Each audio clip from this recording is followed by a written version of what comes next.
Before we do that, before we do the invocation, hang on just a second. I'm going to get Steve to give us an update on Mark, on one of our council members. Yeah, I went and visited him and Alicia this morning up in Little Rock. He's at Baptist Hospital. He looked really good. He's still a little weak on his left side. Like I said, the main thing is trying to find out what's causing this. So I know they were lined up for an MRI sometime either today or tomorrow. But he's hoping to be back home within a couple of days. But if they can find out what in the world's causing it, they'll help him. But no, he was going 90-0 when I was visiting him. So you know how Mark is. So trying to get him settled down a little bit. So it's going to be difficult. But. Vacation. Let's pray. Dear God, we do thank you for the blessing. We be with Mark tonight so he can be back with us. Just let the doctors find the problem and just help him through this situation, Alicia. Most of all, be with us as we make decisions tonight. Help it be according to your will. We thank you for all our public service. Keep them safe. Just be with us as we go through our days. In your name, amen. Okay, join me in a pledge, please.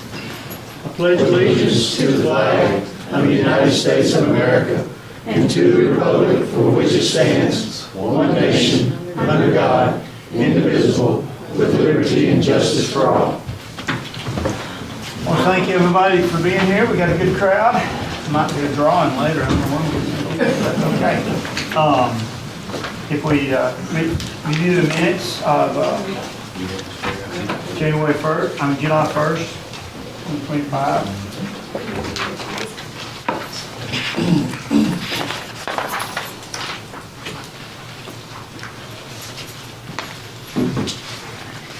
Hello. Oh, Linda. Good to have you with us.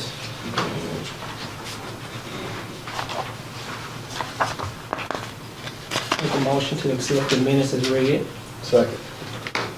Motion is second to adopt the minutes. All those in favor say aye. Aye. Opposed? Aye. Thank you, Linda. Our board member Linda Clark is online with us tonight, so we'll move right on into item 5. Gerald? Yeah, I've asked Dorsey and his team to come and give the board a presentation on our existing condemnation list and the recommended ones to be added for 2025. Introduce our new code enforcement officer. First of all, I'd like to thank each one of you board members for the time that y'all committed to the city of Hope. It really means a lot to me to see people like y'all do what you do for not much. But anyway, I'd like to introduce Jennifer Gorman. She's our new code enforcement officer. Some of y'all probably know her. She used to work for PD, and she was a game warden. She's a troublemaker. You know, she's been a great help to us. She come in, hit the ground running, really impressed. I'd just like to say tourism appreciates your work. I don't. Okay, on the previous condemned houses, we've had a few of them has been removed. We've got a contractor supposed to start on 2 of them Monday. That'll be the only 2 that we've had to send a contractor to. That's going to be 812 Nancy, I'm sorry, and 820 Nancy. We're sending a contractor to them. We sent it out for bids. Local guys bid on it, and we went with the cheapest guy. We've had several.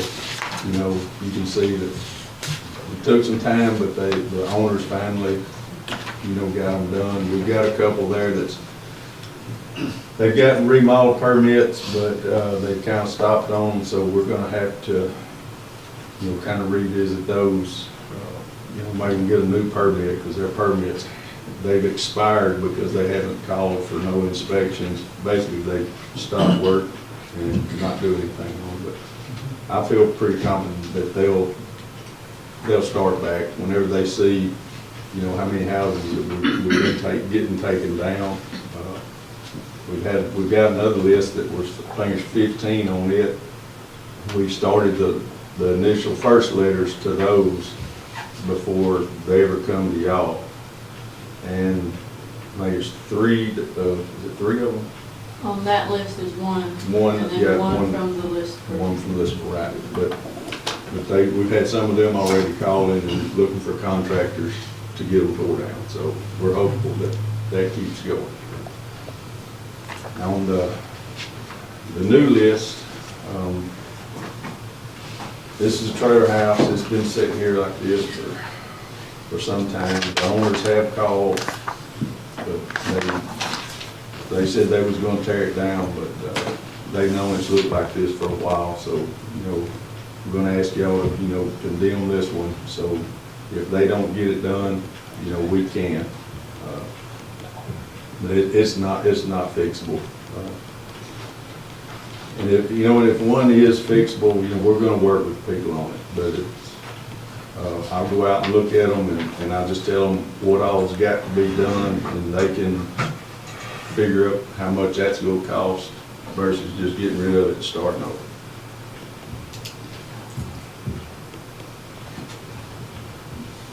Is that the same thing? That's the same, yeah. Oh, same. sorry.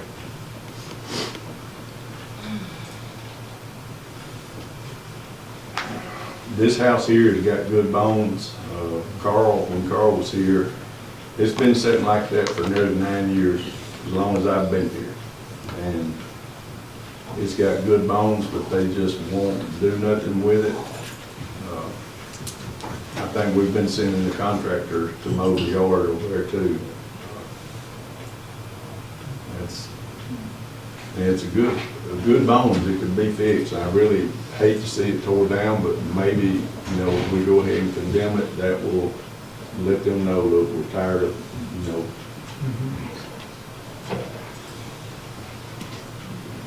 Good bones. This one ain't got nothing but bones. Got a light on the phone. It burnt, he don't have the money. But, you know, it's been there for quite some time now, for about 4 years, I think, when this one burnt 4 years ago, 3 or 4, but that's one that's, you know, it's a no-brainer on it. We need to get it going.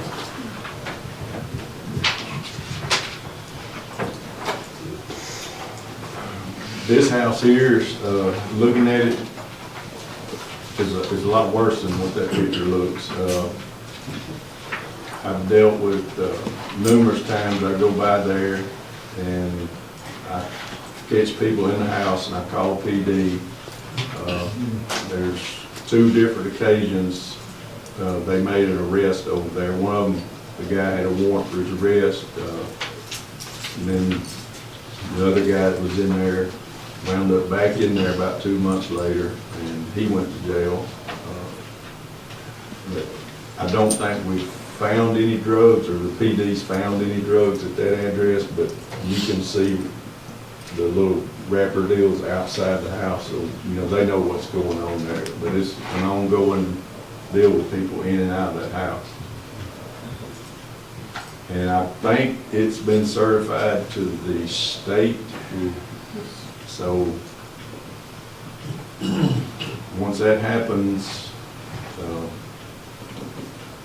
you know, somebody else buys it, it's just gonna sit there again, you know, an empty lot and fall apart. So I would recommend, you know, let's get it condemned. What is certified by the state? I mean, Tax sale, Oh, going to the okay. state. okay. The people that was living there, when I first came here, they just gone, you know, we could never find them.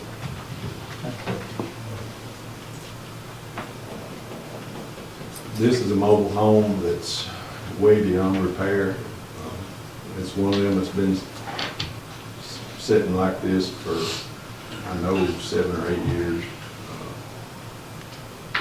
We do the yard, or we attempt to do what we can on that yard, but it is falling apart. I mean, there's no way that I would issue a permit on that if somebody, you know, wanted to fix it. So that one there, I would strongly recommend condemning.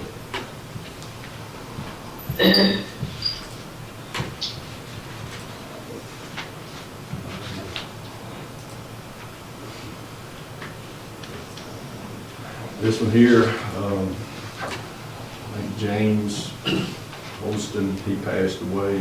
That was his house. You can see the roof is falling in. It would take a lot of work to fix it. But the roof is gone. Of course, the inside is falling apart. It's got, rain coming in, and the shed about the same way. So that one there, it needs to go. Because everybody in that area keeps their yards pretty nice. And the neighbor's actually mowing that yard. So, maybe if the structure's gone, we can get something there that somebody can live in. This one here has changed owners since I've been here. There was a Greg White used to own it at one time. He would go fix it. He didn't, but now he sold it. And the lady says she's going to fix it. I was looking back through some of Carl's notes in 22. He had talked with her on it. She was going to fix it up. Still sitting there, still getting worse and worse. It would take a lot of money to fix it. I ain't saying it couldn't be fixed, but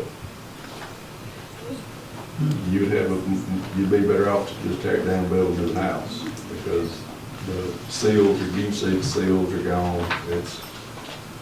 So I would recommend that one being condemned. Now that she said she was going to be here tonight, so I don't know if she is or not.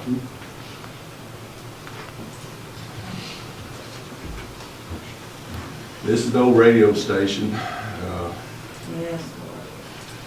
Yes. It burnt several years ago. The back end of it burnt, but it's fixable. But it's been sitting there, and Carl talked to him, need to do something. Now, he has finally started taking care of the yard. I think Warner Mays, is doing the yard now. But I would recommend going and condemn it. And, just because it's condemned, if it does get condemned, he can still come in and get a permit to fix it up to the standards that it needs to be fixed. But if not, we're a step ahead of the game on having it removed. That has significant roof damage, correct? So inside's gotta be, Those pictures weren't bad, but if you look at the top and the middle, you see the roof on that side is not there. And the pictures were horrible, the light was bad that day, but there's a huge hole in the roof on the top. there's gotta be some heavy damage inside as well. Yeah. That's where the fire was back there in that back corner. Hey, out of these 9 listed properties, how many of them are owners live outside of Hope, or don't even live in Hope, would you say? Just out of curiosity. Tim? Are they all? Majority of them, there's probably, on that list, maybe 3, maybe 4 They that live live in- in the city, but most of them, Most are absentee owners. yes.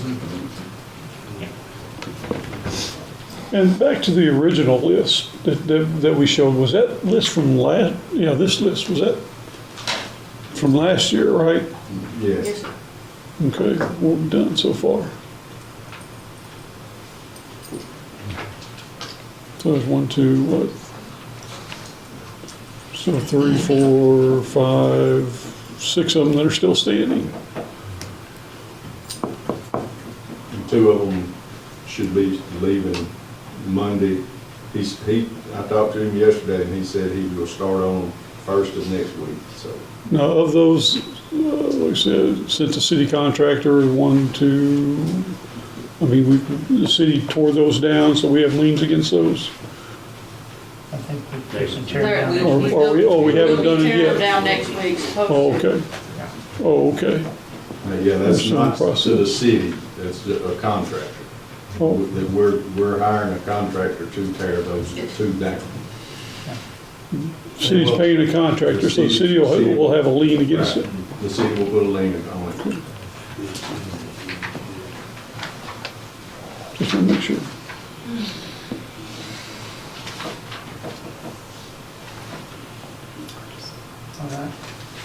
Thank you, Dorsey. I know it's the citizens know when we condemn them, it's a long process until they come down, because they can come in and get building permits and they can drag it out a while.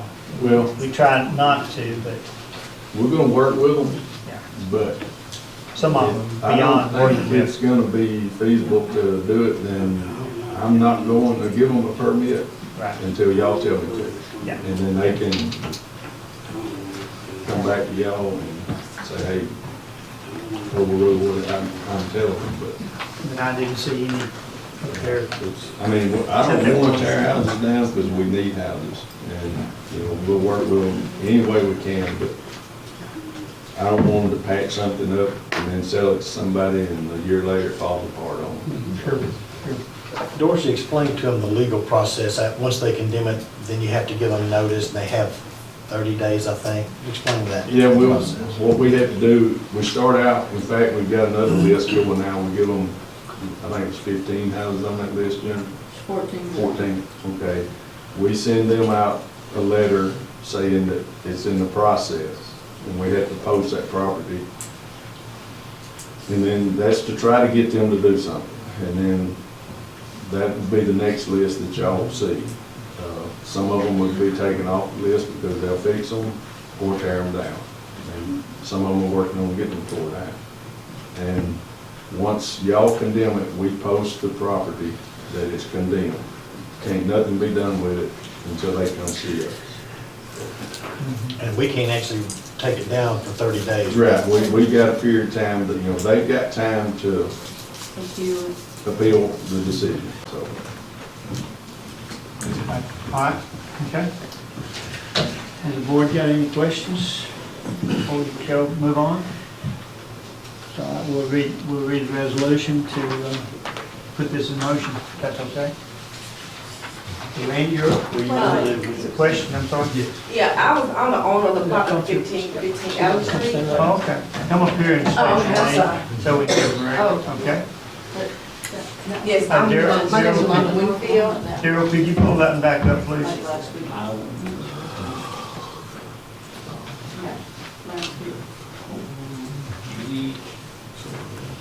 Now get close. 1515 Allen. Yes, I purchased that property through, was the taxes when I paid on, and I got it in 21. And I just really had got the property like in 21, 22. So after I purchased the property, when I was getting all type of notifications about the property and stuff like that, like I told them, I did have someone to come look at the property. The foundation of the house is good. It's just the roofing and like the roofing and the stuff within the house had to be repaired, but the flooring, the foundation is good. I spoke to Mr. West, who have a contractor license here in Hope.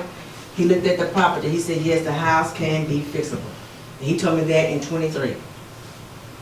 It's just I have to get the money to get it fixed. And like I told him, I am getting it fixed right now. At the time, I have other family problems, obligation. I'm not able to get it done as of this point. But yes, I am intending to get the property fixed. I just got ownership of like it's 3 years ago. And like I've been had it for years. I just got it in 22.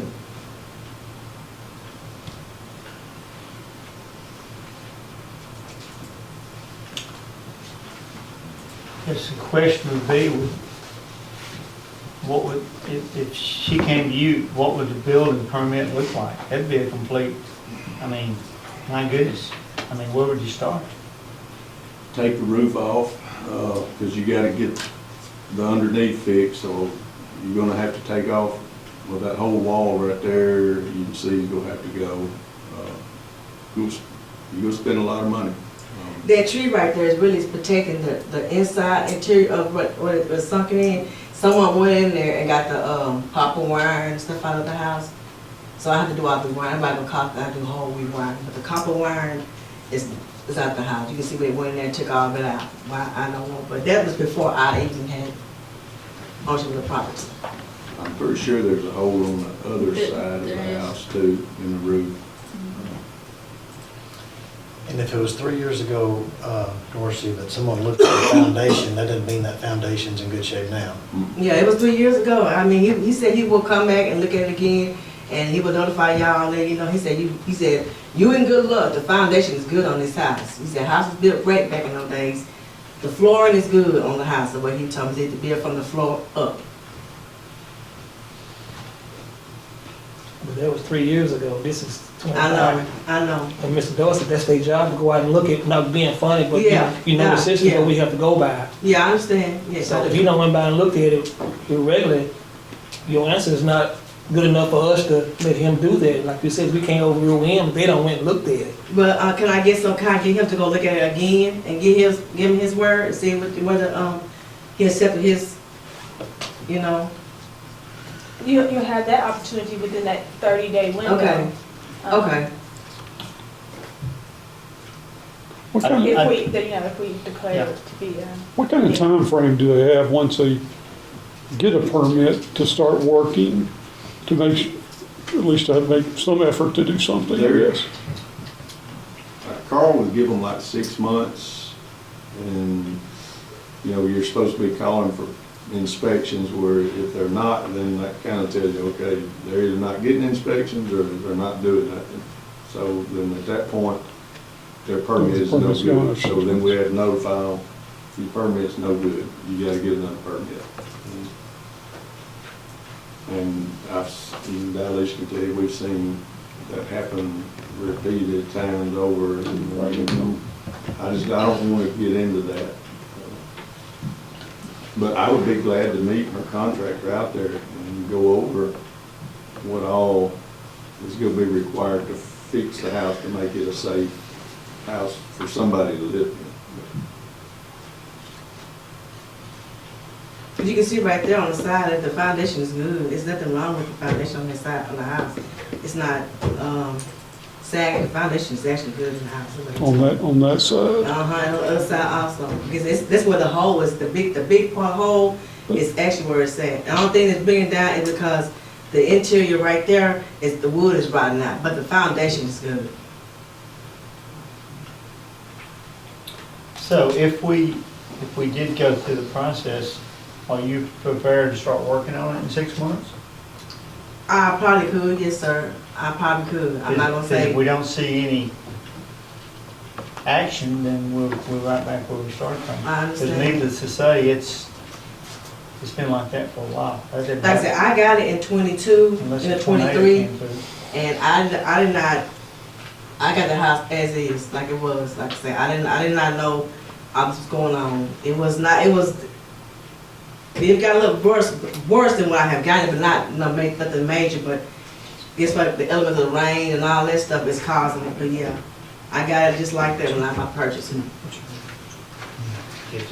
Ma'am, what are you hoping to accomplish with this property? I'm just hoping to come get some extension of time to get to where I can either fix it or tear it down myself. You know, that's what I'm trying to. I don't want the city to come in and put a high bid on where I can't afford to. You know, put a lien on it. I have to pay a certain amount of dollars to get my property back. Well, my thoughts is on that house, and I done been by there as well. Your contractor should have straight out told you that it's gonna cost quite a bit. He told me he's Like gonna Mr. Dorsey cost like said. $50,000 to get it livable. $50,000. And like you're saying, and what we listening to is, if you having problems right now, and they do go over Mr. Dorsey's head, and you still don't show signs when they go by, you deleting the purpose. But what I'm saying, if I don't have to I would personally have someone to tear it down myself. It's either that or I have it torn down. I have it torn down to where the foundation is still, viable. That's what I'm saying. Yeah.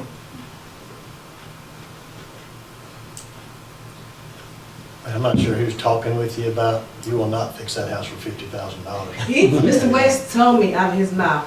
He told me. He said to get the house up, to get it going. He said it would take $50,000 to get it. If the house is 1,200 square feet, he told me that probably don't include all the electrical and all that, but he can get to where the roof, the structure, get it structured. Is what he's saying. But as far as the interior, the sheetrock and all that, it's gonna be an extra cost. But to get it structured to where I can say, hey, I can move in and fix it myself, yes. That's what he told me. Now, I didn't go get him and have him come up there. That's what he told me. I think your best bet is, like Mr. Dorsey said, let him meet with him, Yeah, and when he give you them numbers, you gonna change your mind, cause you know well, he what gave is- me the numbers, he wrote down a piece of paper. that was back then, Yeah, but you know what they are now? he gave me the numbers. Screw that. I tell you what, tonight, we're gonna leave it on the list, Okay, and Dorsey meet with him, and just leave it, and let's see how it rides out, because let's let everybody know what's going on. okay, Because I definitely think you need to get another bid, and after 3 years. But we're gonna leave it on the list for tonight, okay, and then you got, 30 days to get him to meet with the contractor. so I had a contract meet with him, Yeah, y'all set up, He's Okay. got my number. all right, yeah, and then All right. if there's a change, we'll bring it forward to the board. Okay? all right, thank you. Okay. Randy, your turn. Whose phone, is this your phone? Oh, Gotta have it.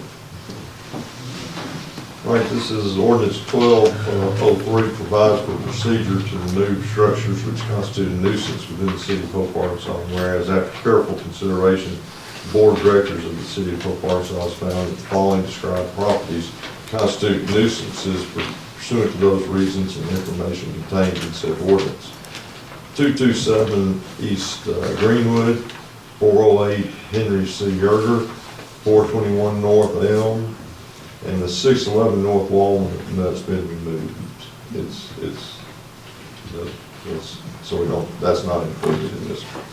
611 West Division, 703 East Beach, 903 North Walker, 1515 Allen, 2206 North Hazel. Now therefore be it resolved by the board of directors of the city of Hope, Arkansas, section 1, that the properties above described are hereby declared to constitute nuisances, and the city attorney or his representative is hereby ordered to notify the owners of said properties of this decision by mailing a copy of this resolution to the property owner or by posting a copy of this resolution upon described premises. In the event the nuisances are not abated within 30 days as provided in ordinance number 1203, then the city is instructed to destroy the structures in the manner provided in said ordinance, and the property owners will be billed as provided in ordinance number 1203. And you've heard the reading of the resolution. Is there a motion to approve it? So moved. Second. Motion is second to approve. All those in favor say aye. Aye. Opposed? Thank you very much. Moving on to item 6. Yes, Daniel Sheldon and Summer Powell and Miss Jody Coffey took a trip recently to look at some recreation aquatic centers, and they're here tonight to talk to the board about what they found. So however y'all want to do this. Would you state your name? Daniel Sheldon, Assistant City Manager. We had a great trip. Social Security name? Just the last one. Yeah. We visited Benton, Bryant, and Pine Bluff last week, and we started with Benton. We met with their aquatics director, Joshua, Adam Nelson. I got all the other good facts right. So he was just a ton of information. But the intention of this trip was to see other similar facilities that we're building in Hope, how they operate, how they're laid out, what they did right and what they did wrong, and maybe spark some discussion while we're still in the design phase for Hope. So I've got a lot of pictures for you. Darren started. We hope they work. Yeah, we've had some trouble with this today. Mind pass the phone around? Here we go. Yeah. So, and Summer and Miss Jody, y'all speak up if there's something you want to point out too. This is the courts at Benton. They have more courts, I think 4 courts. But the first thing we noticed here, like our courts, they're multi-use. They turned their volleyball courts sideways so they could get 2 on 1 basketball court. It does add a little bit to the footprint of the building. A volleyball court's 9 foot wider than a basketball court, or they're 9 foot longer than a basketball court is wide. So we noticed that. We also noticed they color coordinate their different court markings. Pickleball is one color, volleyball is another color. And that's something they did right. Not all of them are that way, and that can create problems. And we noticed a retractable curtain. That's something we might want to discuss between our courts. Of course, they got retractable bleachers, and their walking track is on the same level as ours, the second floor surrounding their courts. Walking court or walking tracks similar to ours, or what ours will be. Center lane is for runners, and I just wanted to share those pictures. You get a visual on that. This is the bathrooms and locker rooms at Benton. First off, I noticed that their locker rooms double as a tornado shelter for the community. And so that's something I think we might discuss. We don't have a lot of tornado shelters in those, so if that's a possibility, it'd be good. I think we can talk to Bill about that. I've taken these ideas and I've sent them to Bill, but we haven't met since this meeting. And then notice in the bigger oval, the vertical oval, that is a roll-up door. And we didn't talk to them about this, but I believe that's part of the tornado shelter. But also their bathrooms are like ours in design, that you can lock off the pool side to where if the pool's closed, people can't go in there, but they're open to the court side all the time. There's no barriers, no doors on the court side.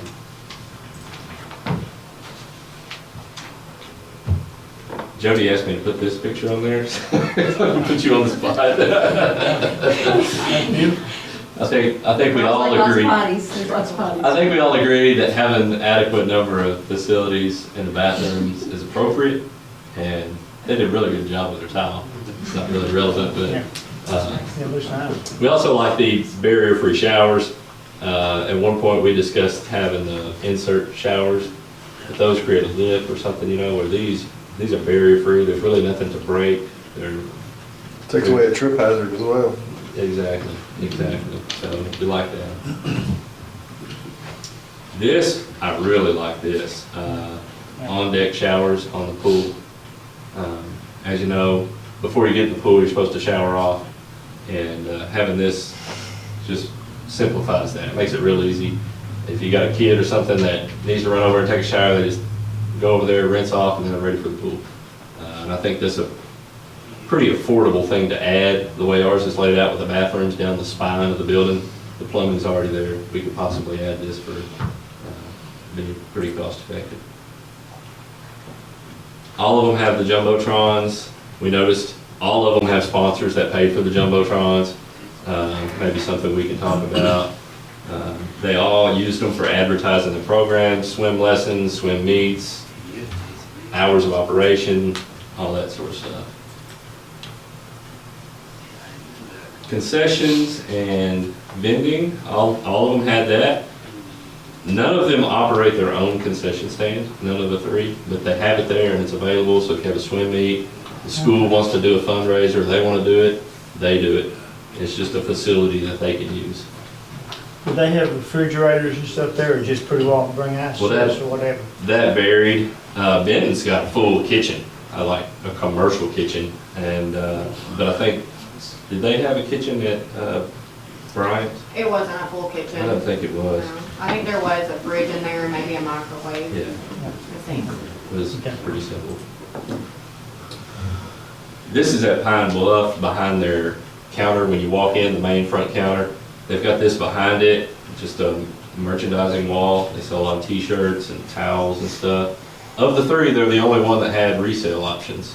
But it's something we had talked about. I think it's a good idea. And we can sell watermelon shirts and towels. So I like that idea. Something to talk about. Regarding pools, all of them had very similar setups. 8 lanes. They were 12 foot deep at the starting block, 4 foot on the shallow end. All of them had a diving board with a 12-foot depth area, near the diving board. The whole pool wasn't 12 foot, just there was a plunge point in front of the diving board that has to be 12 foot. Benton told us that 70% of their pool usage is on their leisure pool side, which what they call leisure pool side is really what we've been calling like the therapy pool that we're gonna have, and then the outdoor stuff. And that's their experience. For the therapy pool, we consistently heard to keep it about 3.5 feet. That allows for swim lessons. If it's over the kid's head, they can't do swim lessons, obviously. And it's also good for, water aerobics and those other activities they do. The way our therapy pool is right now, the plans is rectangular. It'd be ideal to put a volleyball net up. You can play volleyball in it, different things like that. And I got the pool temperatures on there just for reference. This is the Benton pool. Just wanted y'all to have a visual, kind of how theirs is laid out. You see the lap pools on the far end. They put a rock wall. That's a removable. It's like on the left side over here. I guess it hangs from the ceiling. It's like a rock wall. You can climb up it, just fall off. Kids can play on that, or I guess adults. I guess I'd probably fall off it pretty quick. And then their rectangular pool, you can see, is very, very similar layout to ours, with they call it a leisure pool. And then they've got some extra stuff for the kids that is kind of more what we'll have outside. 0 entry in the leisure pool, steps into the lap pool. This is Bryant's Aquatic Center. They have the glass roof, retractable roof, and it opens up. And they're currently trying to find options for air conditioning. It's very hot inside that thing. It is. It's very pretty. It's gorgeous. It's a beautiful facility. But it's hot in there. And we asked about pool heating, and we don't use the pool heater for the majority of the year because they have trouble with it getting too hot. You see the yellow stairs. They suggest that we have a 0 entry, like we had the little tunnel they can walk down. They've got the yellow stairs, but they don't really like it. They said they're pretty cumbersome trying to move in and out during swim meets. This is Pine Bluff's pool. I don't know this for a fact, but I'm pretty sure the engineers at Benton were the same engineers at Pine Bluff. They're very similar pools, very similar design. The kids' play area was the same equipment. What I liked here was on their lap pool, you can see where it goes from the 12 foot and it graduates up to the 4 foot, and they put a line in the pool so you can get a visual. You can see where it's flat. And they did like we're talking about. They've got a rope that goes across the lanes so they can section that off and use that for other activities.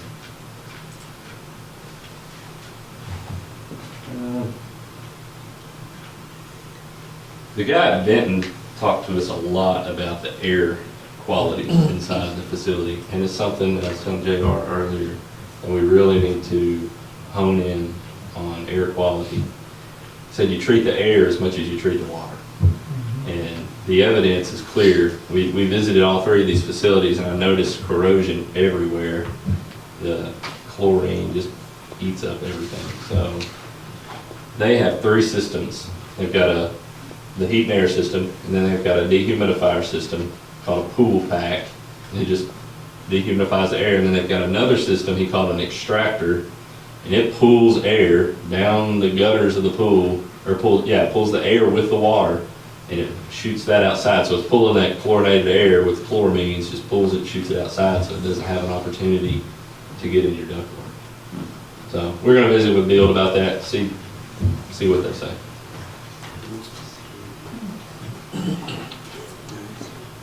That big contraption on the left is the dehumidifier. And then the room on the right, this is their utility room with all their ductwork, all their pumps, pool heaters. The reason I took this picture though is because you see all of their pool stuff scattered out throughout this. When they designed this, they didn't think about storage. And so they've got bins and racks and all kinds of containers of different things with swim goggles and fins and just all the stuff. So it's something to think about. Yeah, we're going to need a lot of storage.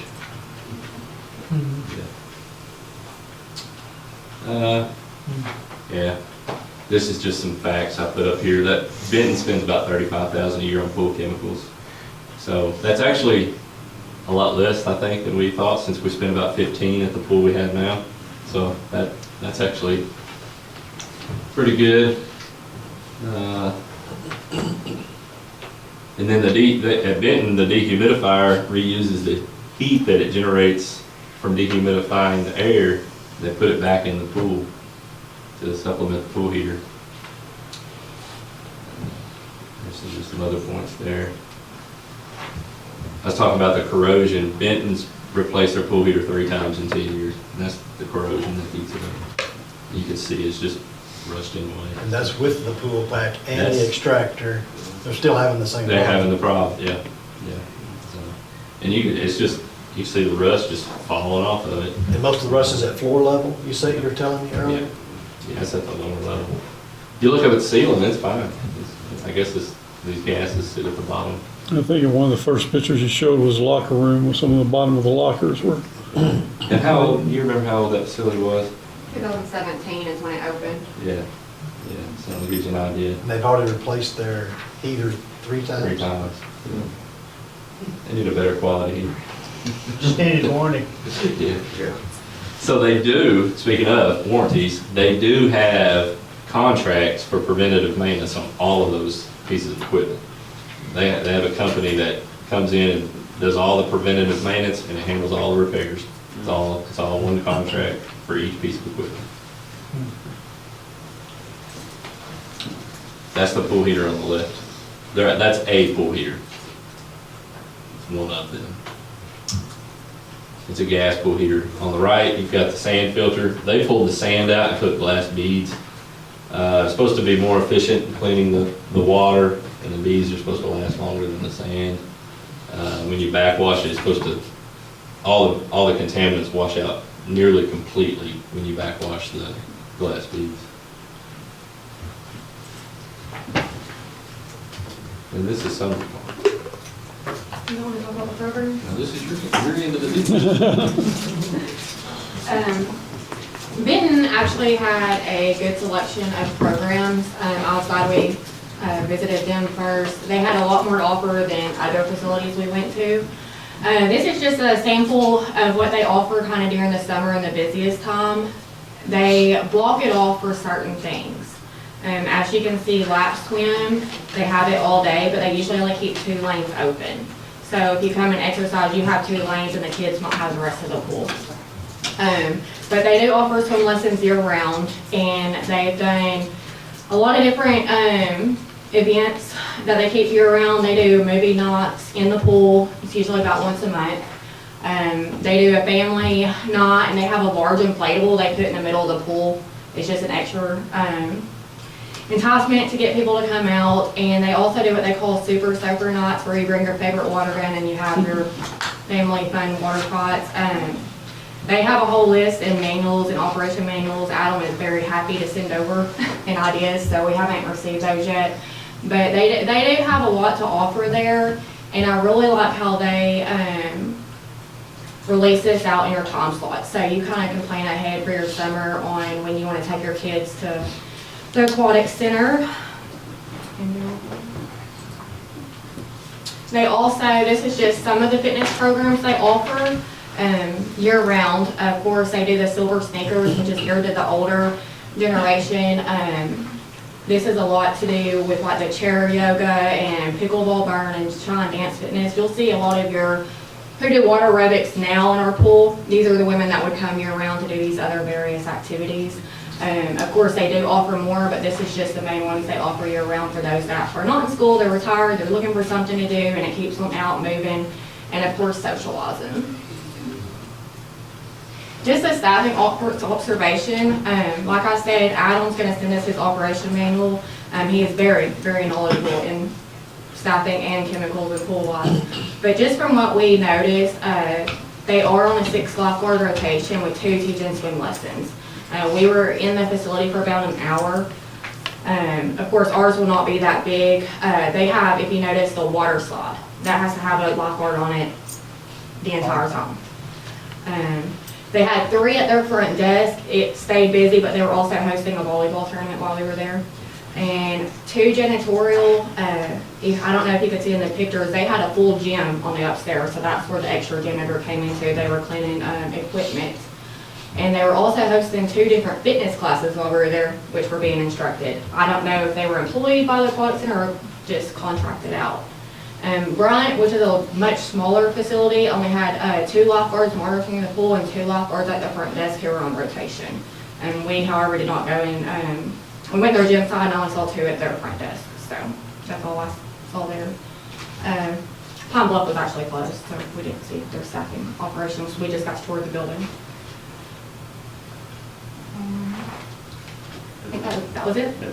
Summer, a quick question I had on the pool. You talked about seasonal things they did, and then year-round things they did. What was year-round on the pool again? I mean, they do host family nights year-round, because usually those are on Friday or Saturday nights. And during the day, they'll have the lap swim, of course, but you know, your splash pad might not be open the entire day while kids are in school. You're just kind of cutting down your staff hours then on what you offer. What about the rates? We have a whole sheet. Do you remember? Yeah, I don't have it with us. The rates varied, and we've been putting together some rates to present to the board. Just kind of as a starting point, more of a starting point for discussion rather than a suggestion at this point. We've averaged rates from about 8 different aquatic facilities in Arkansas that are similar to ours, but all of them will maintain a $5 or $6 daily entry. All of them have that. And then most all of them have, you know, a monthly, 3-month, 6-month, or an annual pass. Some of them will sell a pass that's like 10 passes for this price or 20 passes. So you can use it when you want to use it rather than it timing out. And that varies. I would say that I think the average annual pass is probably going to be somewhere between $150 to $200, just for an idea.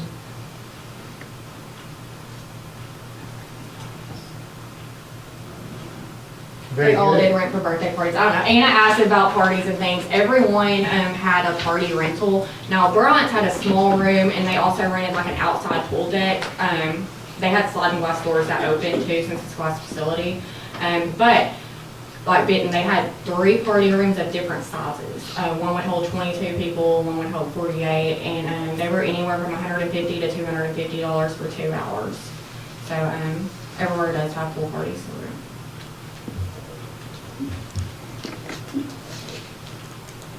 Good deal. Jody, you have anything to add? They did a great job. I appreciate y'all going. I tell you what, the more information we get, and I appreciate y'all taking time to go and check. Was there anything that those places wish they had included that they didn't? Air conditioning at Bryant. I would think the main thing we consistently heard was storage. Because there's just a lot. We noticed at all 3 facilities, every little nook and cranny you could find had stuff poked off in it. Yeah, A place- was in that. Yep, that's right. Yes. And in that one with that picture, a lot of the stuff over, you couldn't see, it was out of the shot, but it was all lifeguards. They use that section for like when they bring their lunch or their stuff with them or whatever. That's like their little lifeguard office over there that they just made in the equipment room. Per the Department of Health Code, you have to give a lifeguard at least a 15-minute break on a rotation. So you have to have somewhere to put them, and that was their main complaint. They had nowhere to put their lifeguards when they went on break, or if the pool closed down for 30 minutes. They all just gathered right there, or in his office, which I gotta get them out. Yeah. And one more thing, sorry, JR, to cut you off. When you have a swim meet, apparently there's these AOs, administrative officials, that they need a spot that's kind of sectioned off with canopies and curtains so they can do their scoring and stuff without everybody seeing it. So Benton had a pop-up canopy and some fabric strung up in their bleachers for that. So it's something we need to talk about. Quick question, I take it these facilities like Benton and Bryant, Pine Bluff, their park administrative staff, all this administrative staff probably wasn't housed in those buildings, they might have had a administration building, or are they? Or they just have an administrator for the pool itself? At Benton, they've got a whole bunch of offices, but at Bryant, that wasn't the case, was it? No, I think Bryant's main offices are off location there. Benton's was all in one and Pine Bluff's was not. They had a different location for main. Staffing varied quite a bit, I think, from Benton to Bryant. They have a lot more people at Benton. Of course, they have a lot more visitors, it's a bigger center. I think they had 3 or 4 program directors alone at Benton. They all had aquatic directors, and it Yes. would require Yes. a Yeah. person that's certified in several different things. All right. Any other comments from the board? Thank you, guys. All right, we'll move on to the hangar update. Darryl, item 7. I think Daryl's here, and he has some pictures to show you guys of the new hangar. Yep, this is that's it. Looks like a hangar. Use that line next time. There it is. You might explain to them what that contraption is around the big door. That's a counterbalance. This is a door, you'll see it here in a second. It's not the typical doors that we're used to, that kind of bifold out and, they split out and they're slow. This one's a fast, quiet, hydraulically driven. It's a different kind that all the newer facilities are going to.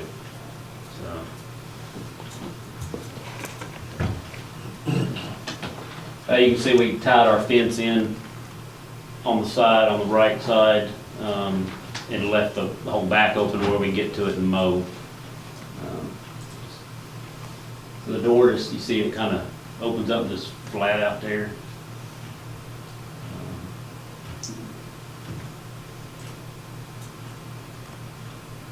Inside, that's with the door closed. So it's good and bright. I think they've got 9 or 10 of those pod light things in there. So that's just the other direction. That's the door, that's facing the door. You see the man door is in the big door. So you don't have another door on the side that you have to deal with. That was just a way that they designed it.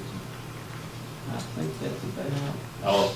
We put a couple little heaters in there, little strip heaters to hopefully keep it above freezing.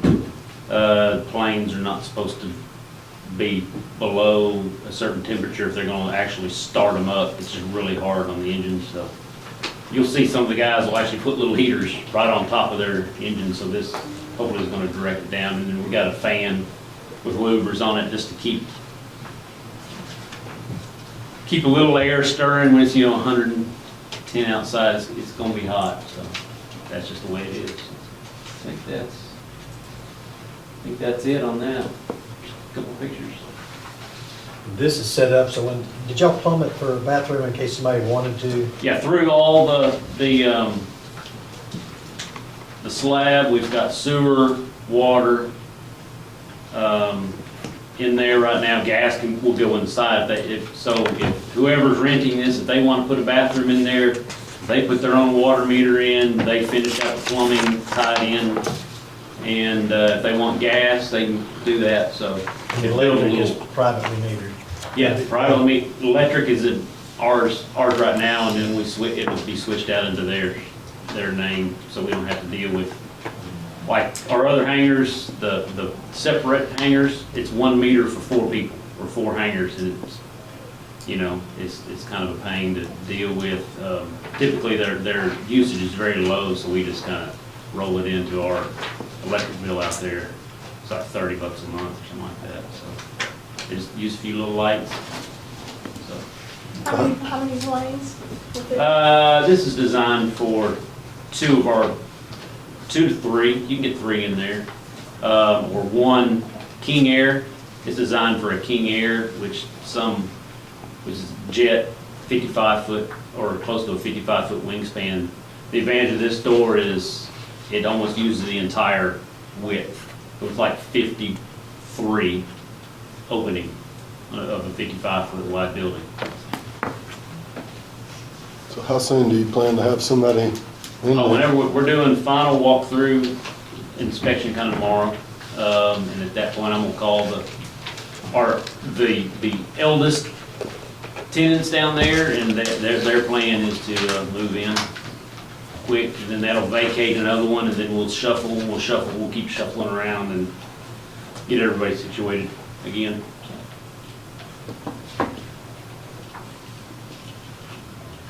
All right, looks good. Good looking building. I saw it during the fireworks. What was the total cost of that building?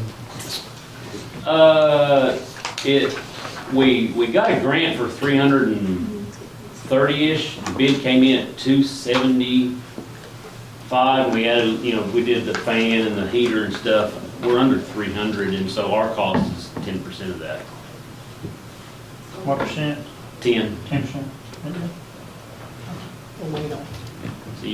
So we're building that thing for we built it for $28,000. Now, you say we've already got someone wanting to rent it? Yeah. We have somebody taking their place already? Yeah, we're shuffling around. We got a new tenant today out there.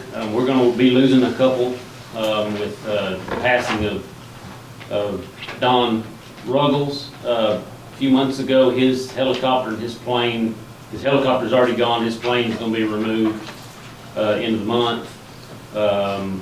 But we've got one guy who bought another plane, and he's having it put together and bringing it in. So we've got some activity coming and going, and So the rates that we looked at and readjusted really hasn't affected? no, none of those people left based on an increase. They all threatened it. But the only one that's changing up is Jerry Stroud. He's building his own hangars up in Saline County. It's a bigger, more active airport, and he's actually building and renting out hangars up there. He said he built one for himself, and somebody offered him something he couldn't refuse, and so he rented it out, building another one, somebody else wants it, and so, but he's in that business, or he was in that business for a long time, and so he's building his own for half the cost of what we're able to contract and build it out for, so.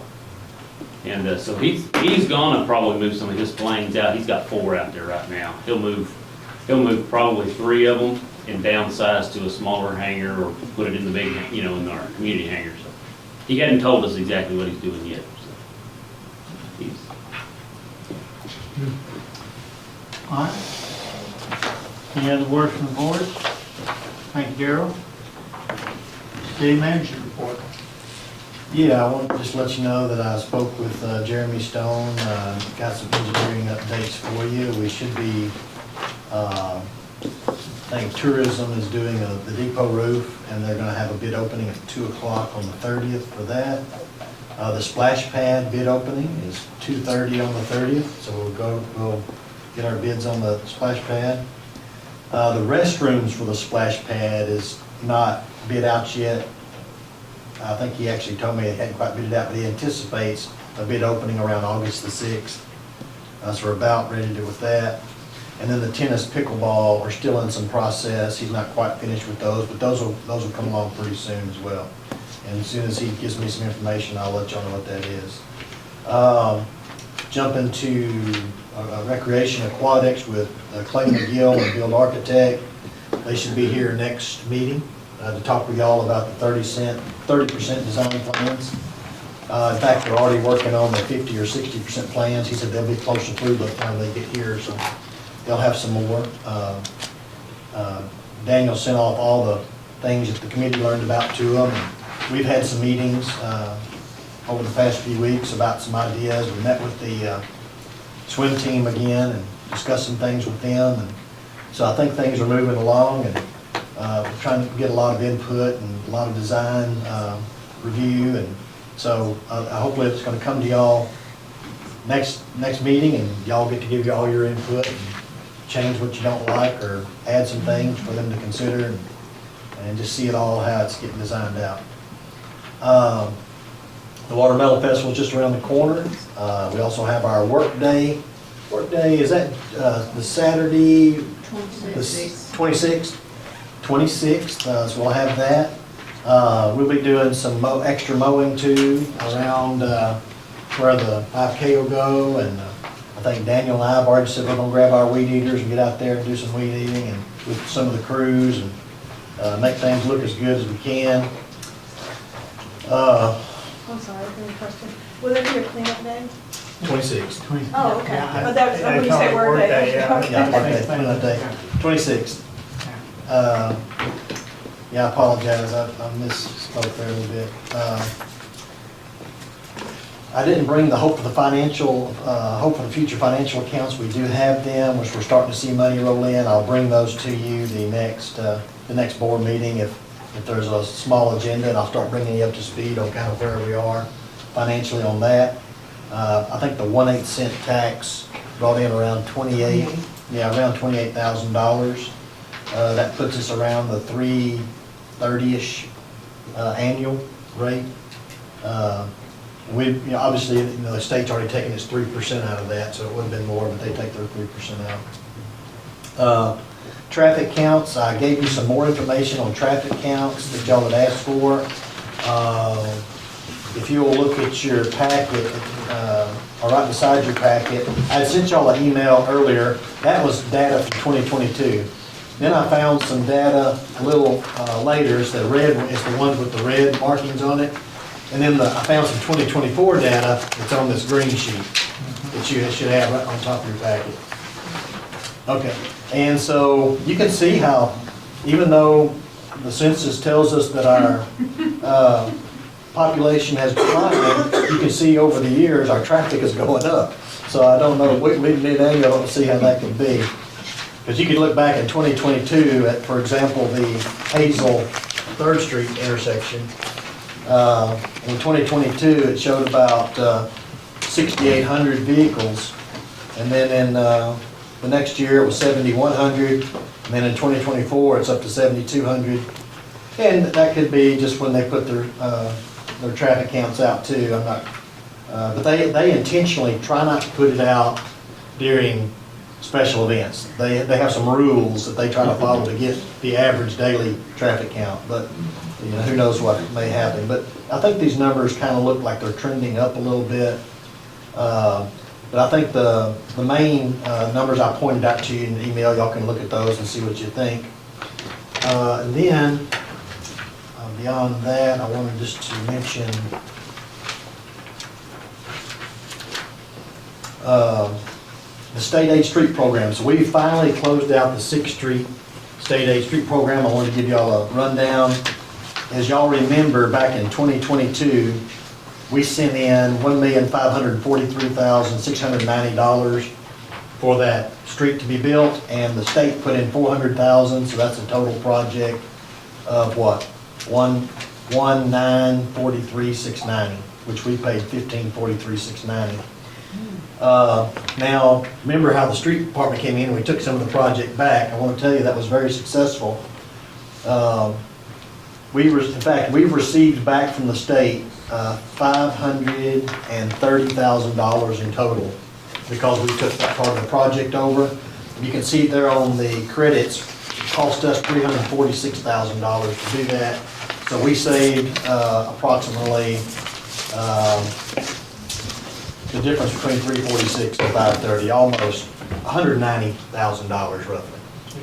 That's how we came ahead in this. And so all that money is now back received, and any of the excess funds are back in the street department funds for future. And So I think that was a very successful decision by the board. It was very successful that our street department stepped in to do that and suggested that. And, you know, it all turned out really well, I think, and I think the road looks good too. I noticed that part of the road's torn up now. Well, it's not the road, it's what we had What I happen drove over was. was being gravel. Yeah. Yeah, well, what happened was we had, the company, there was a sewage line running from a house that was not, no one lived in it. So I guess when they finally, someone's now living in it, now come to find out the sewage is backed up. So in exploring that problem, we found out that the company, Belt, I guess, cut that sewage line, no sewage running through it, they thought it was no longer dead line. They didn't repair it, they just went right past it and left it dead. It's not a dead line, so our crews have come back in and repaired that line, and now we're seeking to get Belt to reimburse us for that cost. Whether if that happens or not, I don't know. If it doesn't happen, whether or not we want to try to go after the bond that they put up to reimburse us for that, I'm not sure about that either. I think we're playing this by ear, but we did have to do some work to get that line going, and right now we have some rock and dirt in the hole, letting it pack down, but eventually we'll have to pave that little part of it, and unfortunately that's what happened. We did have another one happen too earlier that we were able to fix by boring. This one couldn't be fixed by boring. We had to dig down into the pavement. And the street department did that work, so, and with a lot of stuff we had on hand, so.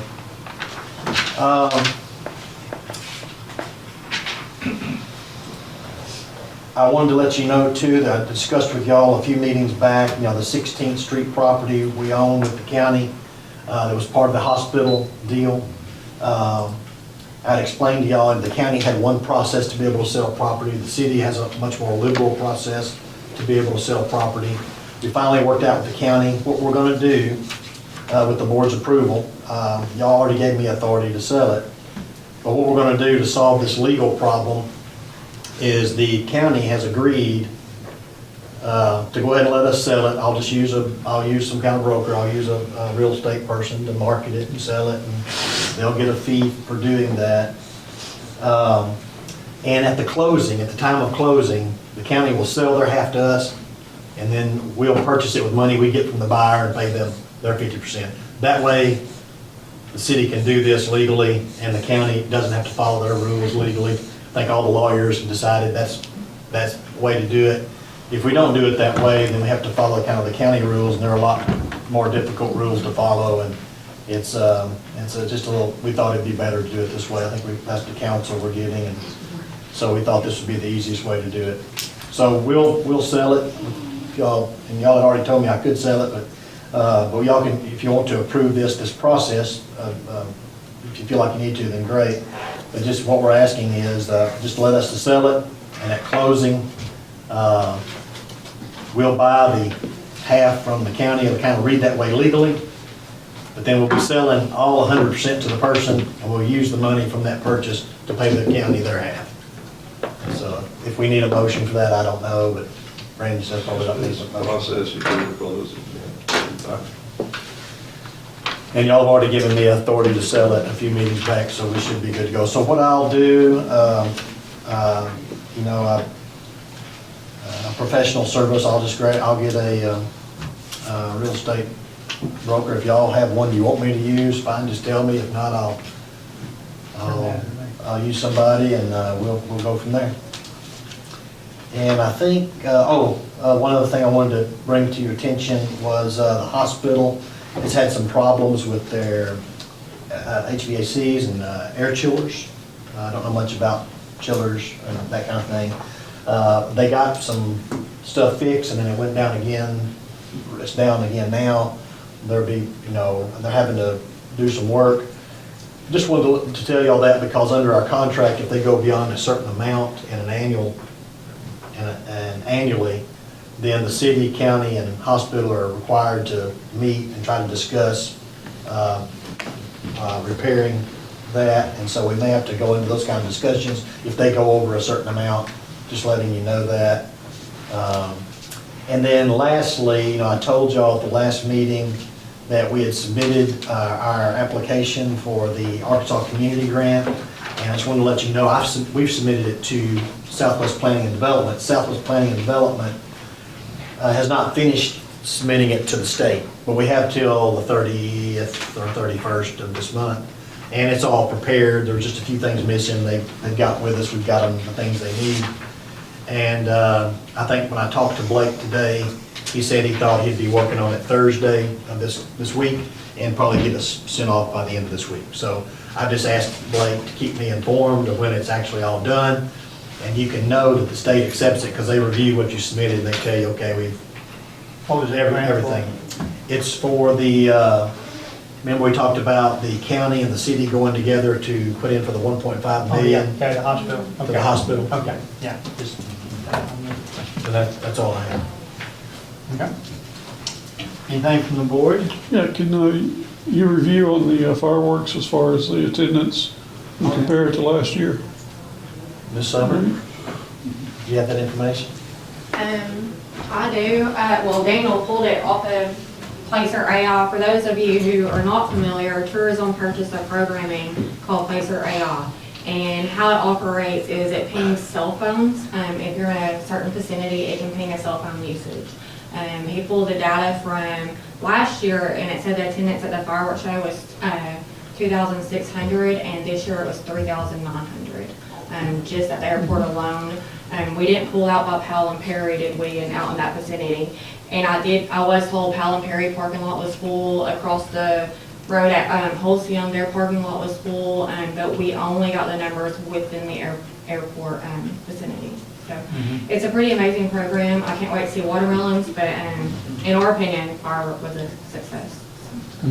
I do want to thank Summer for, and the whole park crew for what they did. I thought it was a great year. A lot of food trucks. I think everybody left happy on the food trucks. And won't come back next year, I hope. And, I know one guy was happy because he was hooping and hollering in the office. What? Yeah, but I'm kidding. yeah, but they added, I don't know if you wasn't out there, they added more lights to the kids' zone, and I thought that was a big plus. Yeah, there was a lot of kids out there having a great time. So, okay. Anything else from the board before we go to citizens' requests? All right, citizens' requests. Anybody like to address the board? That's okay. If not, we adjourn. Thank you.